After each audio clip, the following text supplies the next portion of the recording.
아멘. 아름다운 찬양 감사합니다.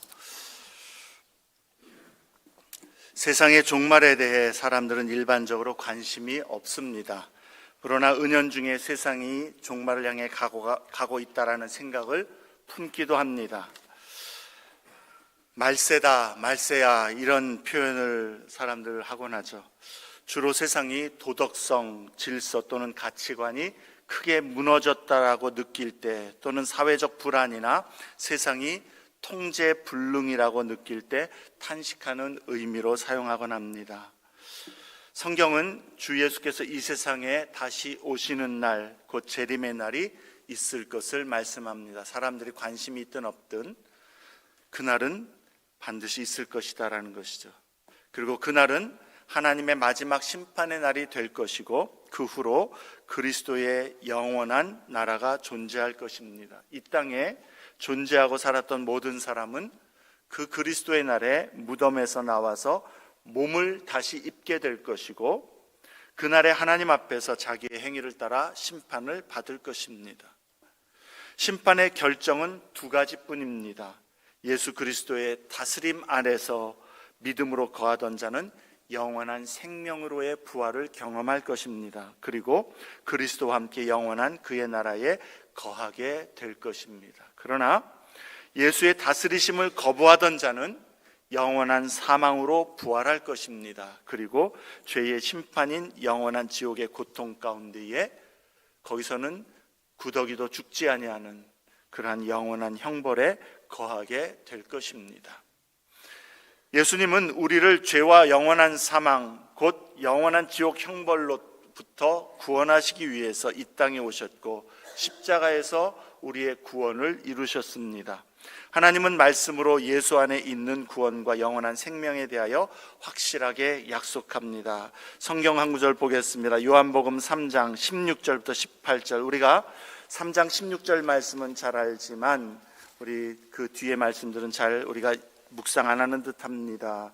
3장 16절에서 18절, 신약 146쪽입니다. 하나님이 세상을 이처럼 사랑하사 독생자를 주셨으니 이는 그를 믿는 자마다 멸망하지 않고 영생을 얻게 하려 하심이라. 하나님이 그 아들을 세상에 보내신 것은 세상을 심판하려 하심이 아니요 그로 말미암아 세상이 구원을 받게 하려 하심이라. 그를 믿는 자는 심판을 받지 아니하는 것이요, 다시 말해서 지옥 형벌을 받지 아니하는 것이요, 믿지 아니하는 자는 하나님의 독생자의 이름을 믿지 아니함으로 벌써 심판을 받은 것이니라. 그렇게 말씀합니다. 이 땅에서 구원 사역을 예수님께서는 모두 완성하시고 그렇게 하나님의 보좌로 올라가시면서 주님은 또한 마지막 날에 다시 오실 것도 약속했습니다. 주님이 이루신 구원에 대해서 누구든지 믿는 자는 구원을 얻으리라 라는 약속과 함께 주님이 다시 오실 것을 약속하셨다라는 것이죠. 마태복음 24장 30절에 그때에 인자의 징조가 하늘에서 보이겠고 그때에 땅의 모든 족속들이 통곡하며 그들이 인자가 구름을 타고 능력과 큰 영광으로 오는 것을 보리라 말씀합니다.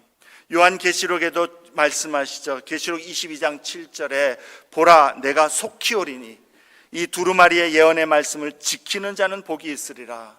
22장 12절에도 보라 내가 속히 오리니 내가 줄 상이 내게 있어 각 사람에게 그가 행한 대로 갚아주리라. 예수님의 그 재림은 분명한 사실이다라는 겁니다. 주님의 약속입니다. 이 세상은 영원하지 않습니다. 마지막 때가 반드시 임할 것입니다. 그리고 그날은 심판의 날입니다. 그날에 예수님은 심판의 주로 오십니다. 그날 예수님 앞에 설 때 그 믿음과 삶이 예수 안에서 발견된 자, 곧 신실하고 충성된 모습으로 발견된 자는 그날이 구원과 생명의 날이요 기쁨과 찬송의 날이 될 것입니다. 그러나 그 마음과 삶이 예수와 상관없는 모습으로 서게 될 때 그 사람은 그날이 멸망과 애통, 고통과 영원한 절망의 날이 될 것입니다. 이 심판의 날은 점점 가까이 오고 있습니다. 예수님은 곧 오십니다. 여러분은 심판의 주, 이 곧 오실 예수님을 맞을 준비가 되셨습니까? 예수를 나의 구주, 나의 주님으로 아직 믿지 않는 분이라면 예수를 믿음으로 여러분의 마음과 삶에 모셔드림으로 그날을 맞을 준비가 되어야 합니다. 그리고 그 믿음으로 사는 삶은 이제 주님 오실 때를 기다리면서 착하고 충성된 종의 모습으로 주님 앞에 그렇게 칭찬받는 모습으로 설 수 있도록 깨어 있어야 한다는 것이죠. 오늘 본문 예수님의 이 땅에서의 마지막 주간, 순환 주간에 일어난 일입니다. 지난 주일에 설교했던 것처럼 순환 주간 화요일에 예수님은 성전에서 종교 지도자들과 함께 논쟁을 가졌습니다. 사람들은 예수님을 책잡아 걸어 넘어뜨리려는 의도로 많은 질문을 가지고 예수님께 논쟁을 벌였지만 그들은 예수님의 가르침에 무엇라 말할 것이 없었습니다. 1절에 보면 그 후에 예수님은 제자들과 성전에서 나가실 때에 제자 중 하나가 말합니다. 선생님 보소서, 이 돌들이 어떠하며 이 건물들이 어떠하니까. 이 말은요, 이 성전, 이 건물에 대한 평가를 해달라는 말이 아닙니다. 이 성전의 웅장함을 보면서 자랑스러운 마음으로 감탄하는 이야기입니다. 예수님, 이거 너무 멋있지 않습니까? 이 돌들과 이 모양, 이 웅장함이 너무 대단하지 않습니까? 왜 이런 얘기를 했는지 모르겠습니다. 예수님이 그 하루 종일 그 시달리는 것을 보면서 예수님의 마음을 좀 위로하고 리프레시하기 위해서 그런지 어쩐지 모르겠습니다만, 제자는 성전의 모습을 자랑스러워하면서 예수님께, 예수님이 이거 좀 한번 보십시오, 너무 귀하지 않습니까? 그런데 예수님의 대답은 너무나도 의외입니다. 예수님은 이 성전이 완전히 파괴될 것이다 라고 말씀합니다. 네가 이 큰 건물들을 보느냐? 돌 하나도 돌 위에 남지 아니하리라. 역사적으로 예수님의 이 예언은 얼마 후에 실제적으로 성취가 되었습니다. AD 70년에 로마 장군 디도 타이투스가 예루살렘을 포위하고 예루살렘을 점령할 때에 이 성전이 완전히 파괴가 되었습니다. 그때에 로마의 군사들은 성전의 그 돌들이 금으로 쌓여 있다라는 그러한 소문 때문에 성전에 있는 그 성전 돌의 금을 벗겨내기 위해서 성전의 모든 돌들을 하나하나 다 뒤집어 보면서 들춰보았다라는 겁니다. 그 예수님 말대로 돌 하나도 돌 위에 남아있지 아니하고 모두가 다 파괴가 되었다라는 것이죠. 예수님은 이 성전이 완전히 파괴될 것을 말씀합니다. 그리고 3절에 예수님은 제자들과 함께 이제 예루살렘 성에서 나와서 이 계곡을 건너서 예루살렘과 마주보고 있는 감람산 중턱으로 올라갑니다. 거기서는 성전이 들여다 보이고 이렇게 반대편에 예루살렘 성전이 잘 보이는 장소인 것이죠. 거기에 앉으셨을 때에 베드로를 비롯한 몇몇 제자들은 예수님께 조용히 묻습니다. 4절에 예수님, 어느 때에 이런 일이 있겠습니까? 또 이 모든 일이 이루어지려 할 때 무슨 징조가 있겠습니까? 여기서 이런 일이란 뭡니까? 성전이 완전히 무너지는 그 일이 어느 때 있겠습니까? 그리고 무슨 징조, 이 모든 일이 이루어진다는 것은 이 성전이 무너짐으로 말미암아 세상 종말에 대한 그 징조들이 무엇입니까? 그것을 묻는 겁니다.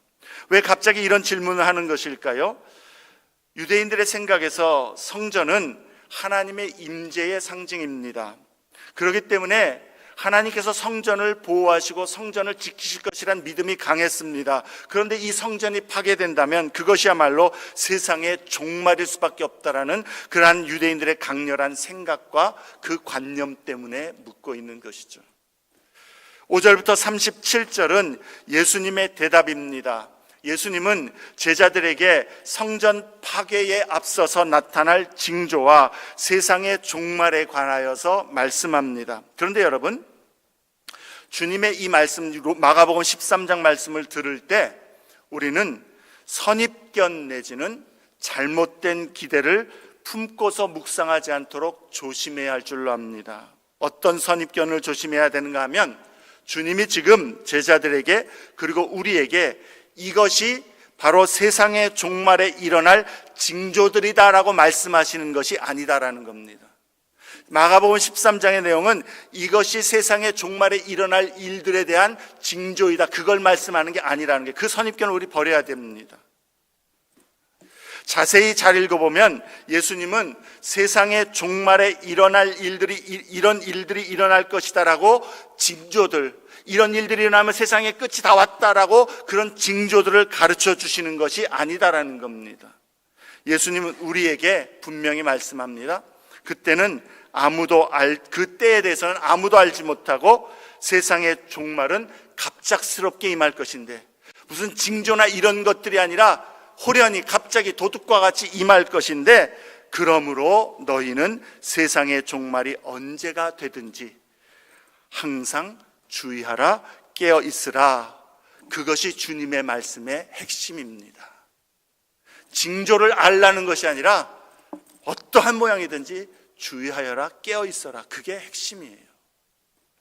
먼저 주님의 대답, 주님의 말씀을 살펴볼 때 우리가 세 부분으로 나뉘어 있음을 보게 됩니다. 몇 부분이라고요?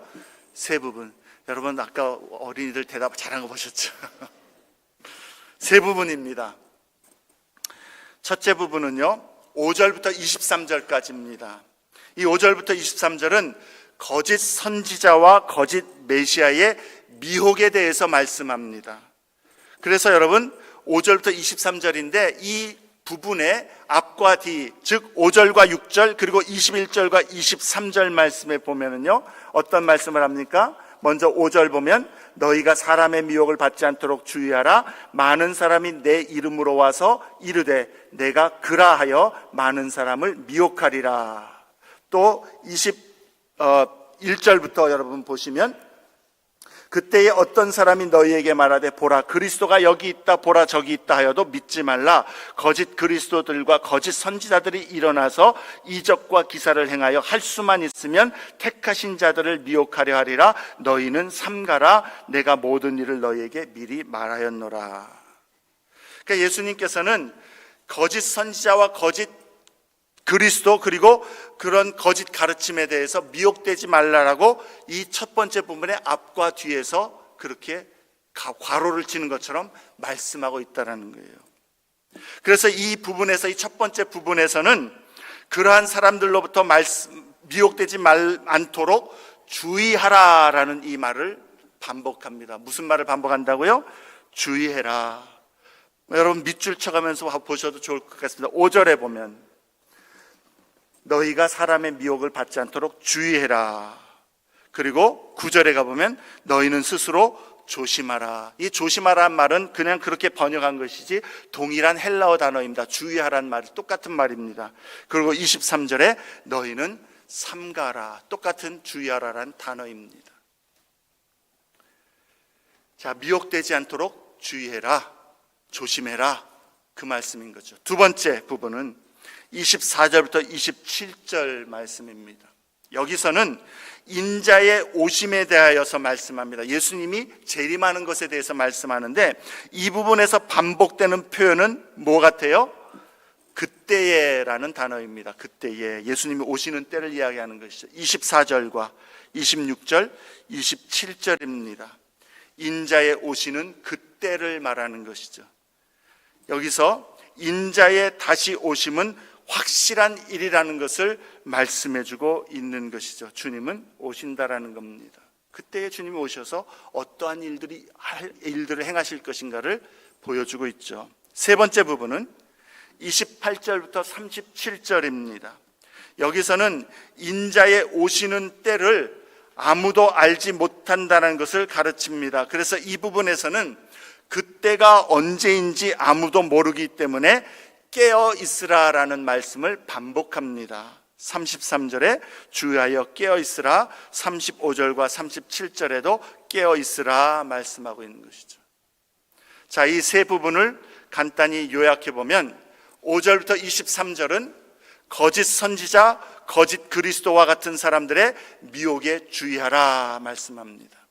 그리고 24절부터 27절에서는 인자의 오심은 확실한데 그가 오실 때의 모습이 어떠한지를 우리에게 가르쳐 줍니다. 그리고 마지막으로 28절부터 37절에 그 인자가 오시는 건 확실하지만 언제 오시는지는 아무도 그때를 알지 못하기 때문에 너희는 항상 깨어 있으라. 그 말씀인 것이죠. 미혹되지 않게 주의해라. 그리고 인자의 오심을 기다리고 확신 가운데 기다려라. 그리고 아무도 그때를 알지 못하니까 깨어 있어라. 그게 핵심이겠죠. 이 마가복음 13장은요, 또한 이렇게 우리가 나누긴 하지만 주님이 말씀하시는 그 내용들이 신약에서 가장 난해한 구절 등의 하나로, 이게 예루살렘 성전이 파괴될 것에 대해서 말씀하시는 것인지 예수님의 재림에 관해서 말씀하는 것인지 때로는 이게 불분명한 그런 내용들도 있고요. 또 이때가 언제인지 어떤 사건을 이야기하는지 참 불분명한 것이 많습니다. 그래서 신약에서 아주 난해한 구절들 중에 하나인데, 우리가 기억할 것은 예수님의 이 말씀에서 두 가지를 다 고려해야 된다는 거예요. 예루살렘 성전의 파괴에 대한 말씀, 그것에 대한 심판, 그리고 두 번째 예수님의 마지막 재림에 관한 그 내용도 그렇게 익스텐드해서 가르치고 있다라는 것이죠. 자, 이제 첫 번째 부분인 5절부터 23절 우리가 한번 살펴보십시다. 이 5절부터 23절 우리가 또다시 작은 부분으로 나눠볼 수가 있겠습니다. 아까 얘기했던 것처럼 5절과 6절 그리고 21절과 23절 서두와 결말은 거짓 그리스도와 거짓 메시아에 대해서 사람들이 미혹할 것인데 그것을 주의하라라는 경고를 주고 있죠. 문제는요, 그런 사람들에게 미혹되는 사람이 많다라는 겁니다. 그리고 그 미혹되는 이유 중에 하나가 뭡니까? 22절에 보니까 그들이 일어나 이적과 기사를 행하여 할 수만 있으면 택하신 자들을 미혹하려 한다라고 말씀합니다. 그들이 행하는 기적들이 놀랍다라는 거예요. 정말 사람들이 야, 이건 정말 놀라운 능력이다, 기적이다라고 그렇게 인정할 수밖에 없는 일들을 행해서 사람들을 미혹한다라는 겁니다. 사랑하는 여러분, 우리의 신앙생활에 있어서요, 어떤 체험을 하는 것 중요합니다. 좋습니다. 도움이 됩니다. 그런데 기적이 일어났고 주님의 이름으로 기적을 행했다고 해서 다 믿을 것이 못 된다는 사실을 기억해야 합니다. 계시록에 보면 적그리스도도 그가 능력을 행하는 데 있어서 사람들이 많이 따르는 그 이유가 뭐냐면 그가 행하는 기적이 너무 놀랍거든요. 사람은 저렇게 할 수가 없다, 신이 아니면 할 수가 없다, 그런 능력들을 행하기 때문에 적그리스도에게 사람들이 많이 미혹된다라는 겁니다. 여러분, 그러므로 주의할 것은 우리의 신앙이 누가 무슨 일을 한다, 무슨 기적을 일으켰다, 거기에 현혹될 것이 아니라 그것이 무엇이든 하나님의 말씀 위에 그 가르침과 삶이 온전히 드러나는가, 그 말씀대로 행하는가, 그걸 보아야 되는 거예요. 우리의 신앙은요, 말씀 위에 세워져야 됩니다. 예수님도 주님의 말씀 위에 세우는 집이 반석 위에 세운 것과 같다 말씀했습니다. 말씀 위에 기적도 능력도 신비함 체험도 점검되어야 되는 것이죠. 말씀에 어긋나면 아무리 죽었던 사람 살려도 그 사람은 하나님의 일꾼이 아닙니다. 이제 7절부터 20절에서 예수님은 예루살렘 성전 파괴 이전에, 그리고 예루살렘 성전이 파괴되는 그때에 일어날 징조들에 대해서 말씀합니다. 여기서도 세 가지 징조를 말씀하는데요. 첫 번째는 7절부터 8절에 나라들 사이에 싸움이 있을 것이다 말씀하죠. 전쟁과 지진과 기근과 같은 그런 자연재해들이 일어날 것이다 말씀합니다. 그런데 7절에 뭐라고 얘기합니까? 이것들이 끝은 아니다. 그리고 8절에도 이것은 단지 재난의 시작이다라는 것이죠. 그러니까 마지막에 일어날 일들의 그런 모습이 아니라는 겁니다. 요즘에 사람들이 전쟁의 소문, 지진의 소문, 어떤 재난의 소문이 야, 주님 오실 때 가까웠나 보다, 그거 아니다라는 거예요. 두 번째로 9절부터 13절에서는 자연재해와 전쟁들뿐만 아니라 믿는 사람들을 향한 핍박이 있을 것을 말씀합니다. 이 말씀은 예루살렘 성전의 파괴 이전에 일어날 일들에 대한 일뿐만 아니라 그 이후에도 언제나 발생해온 일들인 것이죠. 복음이 전해지는 곳에는 어느 시대든지 언제나 믿는 자들을 향한 핍박과 미움이 있어 왔습니다. 그리고 지금 오늘날 우리의 시간에도 우리가 사는 이 미국 땅은 그렇지 않을지라도 공산권이나 모슬림 지역 같은 곳에서는 복음으로 인하여 핍박을 당하고 미움을 당하는 일들이 지금도 일어납니다. 그때에 주님은 뭐라고 말씀합니까? 9절에 너희가 권력자들, 임금들 앞에 서리니 오히려 그런 핍박을 통해서 그들에게 증거가 되리라. 그들에게 복음이 전해지는 도구로 삼겠다라는 것이죠. 그리고 10절에 복음이 먼저 만국에 전파되어야 할 것이니라 말씀합니다. 이 말씀은 무슨 의미입니까? 복음이 빨리 전해지면 주님이 빨리 오시다, 그런 의미가 아니죠. 주님이 언제 오시는 것은 하나님의 주권입니다. 여기서 주님이 말씀하시는 것은 땅끝까지 복음 전하는 사명을 언제나 감당하라, 그 말인 것이죠. 11절의 말씀이 주님의 핵심입니다. 사람들이 너희를 끌어다가 넘겨줄 때에 무슨 말 할까 염려하지 말고 그때에 너희에게 주시는 말을 하라. 너희가 너희에게 성령께서 알게 하시겠다 말씀하는 것이죠. 주님의 핵심은 어떻게 우리가 종말의 시기를 알 수 있을까, 거기에 있지 않다라는 겁니다. 주님은 오히려 우리가 그리스도와 복음을 인하여서 핍박을 받고 넘겨졌을 때에 그때에 무엇을 할 것인가에 초점을 두어서 가르치고 있는 것이죠. 너희가 믿음 때문에, 그리스도를 위하여, 복음 때문에, 그리고 주님을 위하여서 핍박과 고난을 당하게 된다면 어떻게 하겠느냐라는 도전인 것이죠. 거기에 굴복할 것인가? 유혹에 넘어가서 그리스도를 부인하고 생명을 보존할 것인가? 우리의 믿음을 타협하여서 것인가? 그럼에도 불구하고 믿음을 지킬 것인가? 그것이 핵심인 것이죠. 주님의 관점은 징조가 무엇이다가 아니라 어떠한 모습이든 핍박은 언제나 믿는 자에게 있을 수밖에 없는데 그때에 너희는 어떻게 하겠느냐? 그 질문인 것이죠. 그리고 주님의 약속은 13절 말씀에 11절 말씀에 너희가 그렇게 핍박을 당할 때에 무엇을 말할지 걱정하지 말라 이야기합니다. 하나님이 도우실 것이기 때문에 그런 것이죠. 말하는 것만 도우시겠습니까? 하나님 함께 하시겠다는 약속인 것이죠. 그러므로 핍박과 여러 가지 고난을 두려워하지 말아라. 그것도 하나님 주권 안에 있다. 그거 보라라는 겁니다. 그러면서 예수님은 우리에게 그러한 핍박 가운데 나중까지 견뎌야 함을 말씀합니다. 13절에 끝까지 견디는 자는 구원을 받으리라.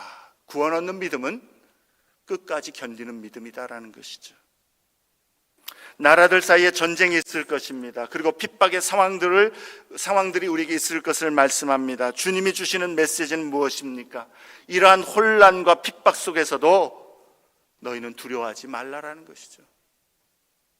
잘못된 두려움에 빠지지 말라라는 겁니다. 임박한 종말의 징조를 말씀해주고자 하는 것이 아니라 이러한 일들은 언제나 있을 것인데 그러나 이 모든 일들도 하나님의 주권적인 통제와 다스림 안에서 벗어난 것이 아니다라는 겁니다. 그래서 오히려 이러한 세상의 두려운 일들과 혼란 속에서도 한 줄기 밝은 빛은 모든 사람에게 복음을 전하여 생명을 주시기 원하시는 하나님의 뜻이 세상의 소망이니 너희도 복음을 붙들고 복음을 전하는 일에 더욱더 마음을 두라라는 것이죠.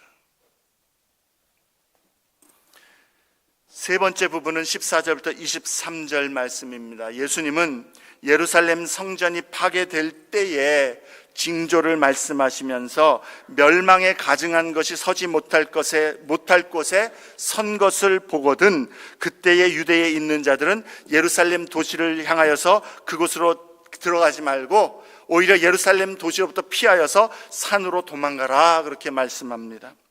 멸망에 가증한 것이라고 하는 것은 우상과 부정한 것들을 의미하겠죠. 그리고 멸망에 가증한 것이 선다라는 것, 예루살렘 성전에 그러한 가증한 것들, 하나님께서 거룩 부정하게 여기는 것들이 서게 되는 것을 말씀하는 내용입니다. 그리고 이 예언은 다니엘서에서 이미 다니엘이 예언한 말씀입니다. 11장 31절에서 유래한 말씀이죠. 멸망에 가증한 것, 이방의 우상과 희생 제물을 가르칩니다. 가리킵니다. 서지 못할 곳이란 성전을 말하는 것이겠죠. 하나님의 대적들에 의해서, 원수들에 의해서 성전이 더럽혀지고 황폐한 채로 내버려지게 될 것을 가리키는 것이죠. 다니엘, 예수님이 오시기 전 500여 년 전에 있었던 이 다니엘이 예언한 이 사건은 주전 168년에 안티오쿠스 에피파네스라고 하는 그 왕에 의해서 가장 먼저 성취가 됩니다. 이 안티오쿠스 에피파네스는 예루살렘을 다스리면서 그 신성한 예루살렘 성전의 제단에 제우스를 위하여서 희생 제물을 바치는데 돼지를 바쳤습니다.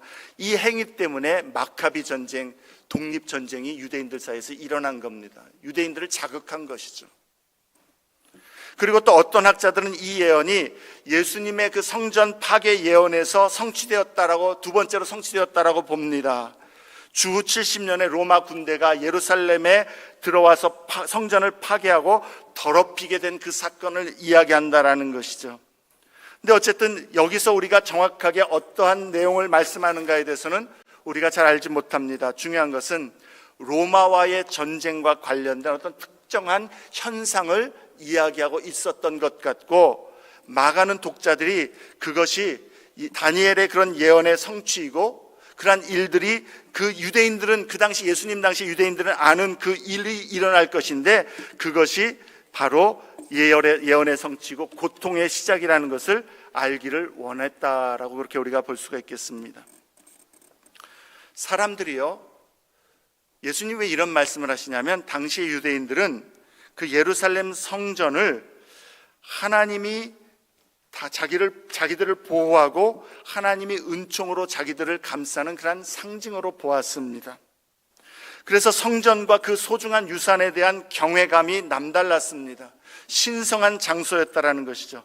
그래서 이 로마 군인이 예루살렘을 포위하고 예루살렘을 공격할 때 유대인들은 오히려 애를 써서 예루살렘 성으로 들어갔습니다. 그래서 성에 들어가서 그 성전을 보호하고 그 성전과 함께 자기네들이 죽임을 당한다면 그것이야말로 하나님의 축복을 보장한다라고 믿었던 것이죠. 그래서 실제로 역사의 기록에 보면 많은 유대인들이 예루살렘이 포위될 때에 예루살렘 성으로 기어 들어갔고, 성전이 파괴될 때에 그들이 오히려 많은 죽임을 당했다라는 겁니다. 어떤 사람들은 일부러 로마 군병의 그 창에다가 자기를 찔러서 죽임을 당하기까지, 그런 잘못된 생각을 가지고 예루살렘 성전을 어떤 자신들의 축복의 상징, 은혜의 상징, 하나님이 함께 하시는 상징으로 붙들었다라는 것이죠. 그런데 예수님은 예루살렘도 성전도 구원의 요새가 되지 못하고 하나님의 은총의 상징이 되지 못한다는 것을 선언하고 있는 겁니다.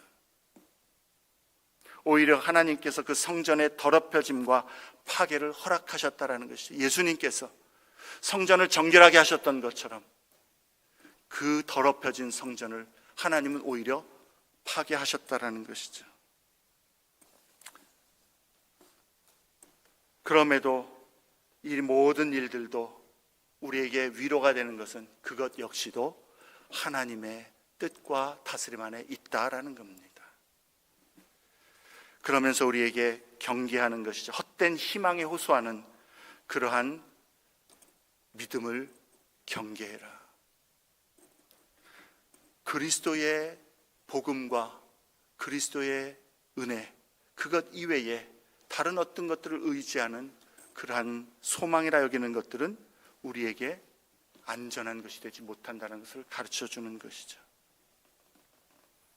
그러면서 주님은 주의하라 그렇게 말씀합니다. 그러면 두 번째 부분 24절부터 27절에 이제 예수님은 인자의 오심 재림에 대해서 말씀합니다. 24절에 보면 그때의 그 환난 후라고 말씀하죠. 언제입니까? 성전이 파괴가 된 이후에 세상 끝날에 이전에 일어난 일이다라고 말씀하는 것이죠. 그러나 이것이 세상 종말을 의미하는 것은 아닐 것입니다. 주님은 구체적인 시간적 연대기를 확정하는 것을 오히려 막으십니다. 여기서 우리에게 주시고자 하는 메시지는 주님이 오실 때에 어떠한 일들이 일어날까 그것을 이야기하고자 하는 것이 아니라 주님이 오신다. 근데 오시는데 어떠한 모습으로 오는가? 25절 26절 말씀에 보면 별들이 하늘에서 떨어지고 하늘의 권능들이 흔들리고 그렇게 말씀합니다. 우주적인 격변이라는 것이죠. 이 말씀은 주님이 오시는 때에 이러한 그 현상들이 일어날 것을 말씀합니다. 그러니까 지금 어떤 우주적인 격변이 일어나면 주님이 오실 때가 됐구나 두려워하라는 것이 아니라 주님이 오실 때에 이 자연 만물은 그렇게 반응한다라는 겁니다. 구약에 보면 하나님께서 백성 가운데 임재하실 때에 빽빽한 구름과 천둥과 번개와 이런 우주적인 격변과 지진을 통해서 임하셨던 것처럼 예수님이 이 땅에 다시 오실 때에도 조용히 비밀리 오시는 것이 아니라 그렇게 모든 사람이 보도록 모든 사람들이 이건 정말 마지막 날이구나라고 주님이 오시는구나 알 수 있도록 그렇게 임하신다라는 그러한 의미입니다. 조용히 비밀리 몇몇 사람에게만 부분적으로 임하지 않는다라는 거예요. 온 우주적으로 온 세계적으로 모든 사람이 보고 알도록 주님이 오시는 것을 보게 될 것이다라는 것이죠.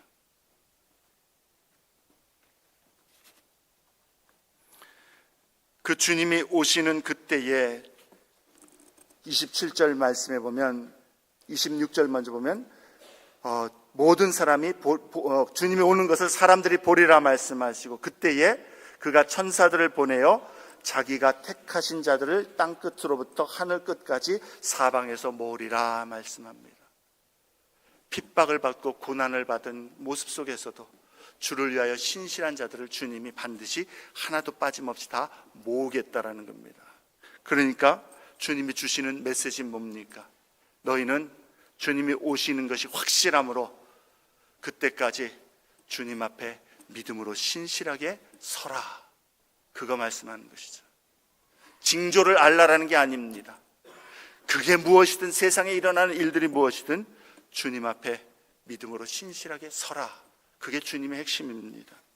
세 번째로 28절부터 37절에서는 마지막 때에 우리가 주목해야 될 주님의 경고입니다. 29절 말씀에 보면 무화과의 그 비유를 말씀하시면서 이와 같이 너희가 이런 일을 일어나는 것을 보거든 이라고 이야기합니다. 이 이런 일은 아마도 4절에 이런 일이라고 제자들이 물었던 예루살렘 성전의 파괴에 관한 말씀일 것입니다. 즉 멸망에 가증한 일이 일어나기까지의 사건들을 말씀하고 있는 것이죠. 주님은 28절부터 말씀하시기를 이 세대가 지나가기 전에, 즉 지금 주님과 함께 있는 그런 사람들, 그들이 지나가기 전에 AD 70년에 이루어질 그 예루살렘 파괴에 대해서 말씀하고 있다는 것을 우리는 발견하게 됩니다. 그러면서 주님은 31절에 천지는 없어지겠으나 내 말은 없어지지 아니하리라 그렇게 말씀합니다. 예루살렘 멸망은 분명히 다가오는 것을 분명히 알 수 있는데 그러나 오직 예수님의 말씀만이 남아있을 것이다라는 것이죠. 그러므로 우리에게 말씀하는 게 뭡니까? 징조가 중요한 것이 아니라 우리의 상황이 어떠하든지 교회가 살 수 있는 길, 믿는 자가 살 수 있는 길은 하나님의 말씀을 붙들고 그 말씀대로 의지하여 순종하며 사는 것이다라는 것을 가르쳐 주는 것이죠. 이런 모든 재난과 핍박과 우주적인 그런 어려움들, 이런 그런 그 혼란, 이런 것들을 맞설 수 있는 그 힘과 용기는 예수님의 말씀으로부터 그 말씀에 붙들고 서게 될 때에 거기서 나온다라는 것입니다. 그러면서 31절, 32절에 주님은 말씀합니다. 그날과 그때는 아무도 모르나니 천사도 아들도 모르고 아버지만 아신다. 종말의 시기는 알 수 없다라는 것이죠. 예고 없이 찾아온다라는 것이죠. 그러면서 33절부터 문지기의 비유를 말씀합니다. 문지기, 주인이 언제 올지 그것을 계산하면서 주인이 언제쯤 올까? 그때에 맞춰서 내가 주인을 맞아야지. 그러면 안 된다라는 것이죠. 진짜 신실한 문지기는 주인이 올 때까지 계속해서 기다리고 주인을 맞을 준비를 하고 있는 모습이 되어야 된다는 것을 우리에게 가르쳐 줍니다. 그래서 깨어 있으라 말씀하는 것이죠. 오늘 말씀에서 주님은 우리에게 주님이 오시는 마지막 때에 일어날 일들의 비밀의 장막을 우리에게 거두어서 이런 일들을 너희가 보면은 주님 오실 때가 된 것이니 그때부터 준비해라, 그런 의미가 아닙니다. 주님의 그 요지는 항상 깨어 있어라, 항상 주님 맞을 준비를 하고 있어라 라는 거예요. 어떻게요? 주님이 언제 오실지, 징조가 무엇일지, 이게 정말 하나님이 우리에게 어떤 무엇을 보여주는 징조일지, 그런 지식으로 우리가 구원을 얻는 것이 아니라 예수님의 구원은 우리가 이 땅에서 사는 매일의 순간에 어떻게 주님을 따르는가의 그 삶의 방식에 있는 것이고, 어떻게 오늘 나의 삶에서 주님 앞에 신실하게 살아가는가, 그 삶의 방식에 있는 것이고, 주님이 우리에게 맡겨주신 자리에서 주님 앞에 충성됨으로 살아가는 그런 삶의 방식에 있는 것, 그게 구원의 길이다라는 것을 가르쳐주고 있는 것입니다. 믿는 자는 그러한 삶의 방식을 항상 붙들어 깨어 있으라라는 그러한 주님의 가르침인 것이죠. 말씀을 맺습니다. 여러분, 우리는 어떻게 지금 살아가고 있습니까? 주님이 곧 오신다라는 이 말씀을 우리는 심각하게, 날마다 오실까 막 이런 건 아닐지라도 오늘도 주님이 오신다면 그 주님 앞에서 신실한 모습으로, 충성된 모습으로, 그렇게 주님이 잘하였구나, 믿음을 굳게 지켰구나, 세상에 타협하지 않았구나, 주의 말씀 앞에 너 자신을 드렸구나, 그러한 칭찬을 들을 모습으로, 그러한 사모함으로 주님을 섬기고 있습니까? 그러한 모습이 되어야 됩니다. 어떻게 깨어 있어야 되겠습니까?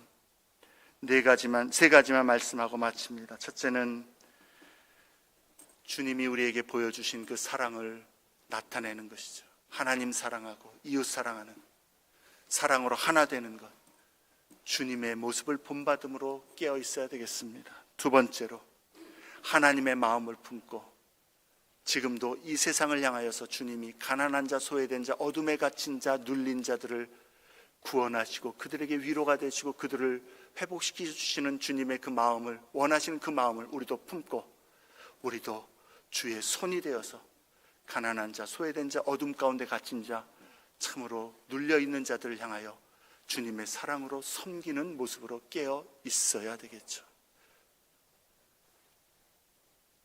여러분, 미국의 교회들도 그렇고 한국의 교회들도 그렇고 오늘날 모르겠습니다. 다른 교회들은 모르겠습니다만 하나님의 교회와 하나님의 저를 비롯한 하나님의 종들과 하나님의 백성들이 오늘날 심각하게 회개해야 될 것 중에 하나가 교회 안에서 분열입니다. 다른 분열이 아닌 이념으로 분열하는 것. 예수는 막힌 담을 하셨는데 우리는 우파냐 좌파냐, 민주주의냐 공산주의 하자는 말이 아닙니다. 민주주의냐 사회주의냐, 이런 걸로 서로 믿는 자이기 때문에 포용이 아니라 이념 때문에 우리가 서로 미워하고 질시하고 갈라진다면 그것은 여러분에게 예수와 복음보다 이념이, 사상이 여러분의 신이 된 겁니다. 우상입니다. 회개해야 합니다. 교회는 서로 하나 되어, 그러면 이 가운데서 우리는 하나님의 백성으로서 어떻게 이 사회를 향하여서 참으로 하나님의 사랑을 전하고 그들을 품을까, 거기에 교회는 초점을 맞춰야 되는 것이죠. 세 번째로, 그러기 위해서 복음을 증거하기를 힘써야 합니다. 복음을 전하라. 세상의 소망은 어떤 이념도 어떤 정치 지도자도 아닙니다. 예수 그리스도요, 예수 그리스도의 복음이 세상의 소망입니다. 주님이 깨어있으라 말씀하신 것 다시 우리 마음에 새기면서 주님의 사랑으로, 그리고 주님의 그 맡겨주신 사명, 가난한 자, 소외된 자, 어둠에 갇힌 자들을 주님의 손과 발이 되어 돌보는 모습으로 그리고 그것을 위하여 주님이 맡기신 복음 증거의 사명을 힘써 행함으로 그렇게 깨어있고 주님 오실 때에 주님의 칭찬받는 그러한 주의 성도 우리 모두가 되시기를